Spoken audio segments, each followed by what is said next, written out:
மதுரையின் புனிதமான நதி வைகை நதி. இந்த நதியை தோற்றுவித்தவர் சிவபெருமான், மதுரை சொக்கநாத பெருமான். இந்த மதுரை சொக்கநாதர் தோற்றுவித்த நதியினால் மக்களுக்கு மதுரை மக்களுக்கு உயிர் நாடியாக இந்த வைகை உள்ளது. மாதம் வருகின்ற ஒவ்வொரு பௌர்ணமியும் இந்த நதிக்கு காசியில் நடக்கும் கங்கா ஆரத்தி போல் நாங்கள் இந்த மக்கள், பேச்சியம்மன் படித்துறையில் உள்ள அனைத்து மக்களும் ஒன்று கூடி இந்த நதிக்கு நாங்கள் ஆராதனை செய்து வழிபாடு பண்ணி பிரசாதங்கள் வழங்கி எல்லோரும் நலம் பெற வேண்டுமென்று மிகவும் அரும்பாடுபட்டு கொண்டு இருக்கிறோம். எல்லோரும் இதற்கு தலைமையாக உள்ளவர் ராஜன் அவர்கள்தான்.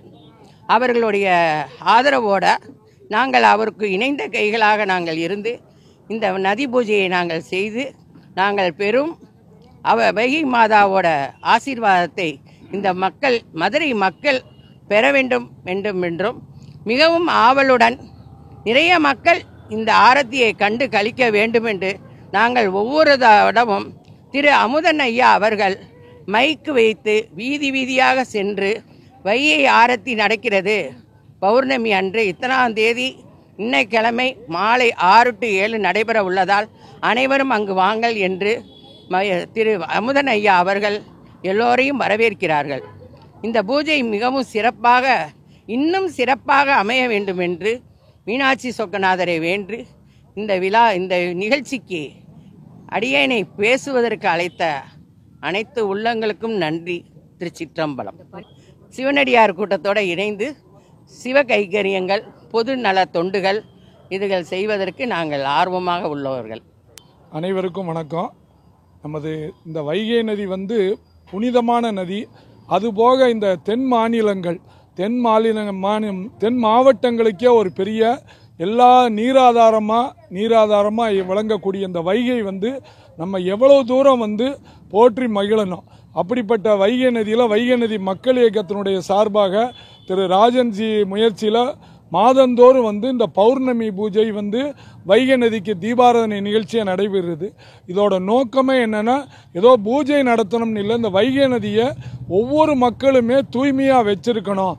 பார்த்தீங்கன்னா ஒரு காலத்தில் நானே இந்த பகுதியை சேர்ந்தவன். இந்த வைகை நதியில் அவ்வளோ தூய்மையாக இருக்கும். இங்கே மண்வெட்டினால் எடுத்தோம்னா தண்ணியே ஊற்று வரும். அந்த அளவுக்கு ஒரு தூய்மையான நதியாக இருந்தது.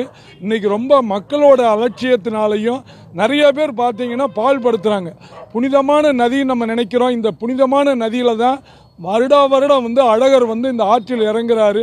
அப்படிப்பட்ட நதியில் இதே பேச்சியம்மன் படித்துறையில் பெருமாள் கோயில் பக்கத்தில் இருக்கக்கூடிய அயகிரிவர் சன்னதியிலேருந்து பெருமாள் இங்கே தீர்த்தவாரியம் நடந்திருக்கு.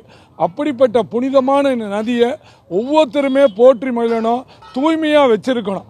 ஏன்னா இந்த பகுதியை சேர்ந்த மக்கள் நம்ம பகுதியை சேர்ந்தது. நம்ம இங்கேருந்து தான் தண்ணி எடுக்கிறோம், குடிக்கிறோம். அப்படிப்பட்ட நதியில் ஒரு காலத்தில் ஆடிப்பெருக்கு அன்னைக்கு இதே வைகை ஆற்றுல நம்ம எல்லாருமா கூடி மகிழ்ந்து உணவு உண்டிருக்கோம். அப்படிப்பட்ட வைகை நதி இன்னைக்கு இப்படி இருக்கிறது ரொம்ப வருத்தம் அளிக்கிறது. இந்த வைகை நதியை வருங்காலத்தில் ஒவ்வொருத்தரும் நம்ம கடமையாக நினச்சி, ஏதோ ராஜன் மட்டும் இதை முயற்சி எடுக்காமல் எல்லாருமே அவருக்கு ஒத்துழைப்பு கொடுத்து ஒவ்வொருத்தருக்கும் இந்த வைகை நதியை சுத்தமாக வச்சிருக்கணும்ன்றத நம்ம கடமையாக நினைக்கணும். இந்த பகுதி மக்கள் மற்றவங்க குப்பையை கொட்டினா கூட இங்கே குப்பையை கொட்டாதங்க, நமக்கு நீராதாரமாக விளங்கக்கூடிய இந்த நதி. ஏன்னா இந்த பகுதியில் சலவை தொழிலாளர்கள் இருக்காங்க.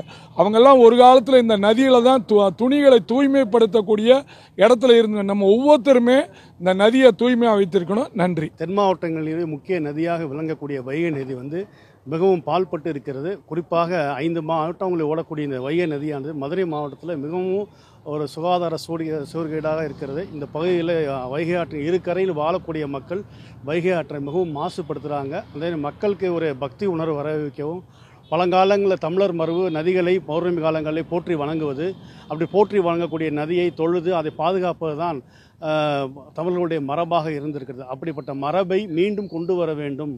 உணர்வுபூர்வமாக வெறும் குப்பையை போடாத, வெறும் அசுத்தப்படுத்தாத என்பதை விட இது நம்முடைய நதி, இந்த நதி நமக்கு வாழ்வாதாரமான நதி, இந்த நதி நமக்கான ஒரு தெய்வமாக இருக்கிறது. இந்த நதி நம்ம புனிதமாக கருத வேண்டிய நதி. வாழ்வின் பிறப்பு முதல் இறப்பு வரை எல்லா சடங்குகளுமே இந்த நதி நம்மளோடு ஒன்றி போயிருக்கிறது.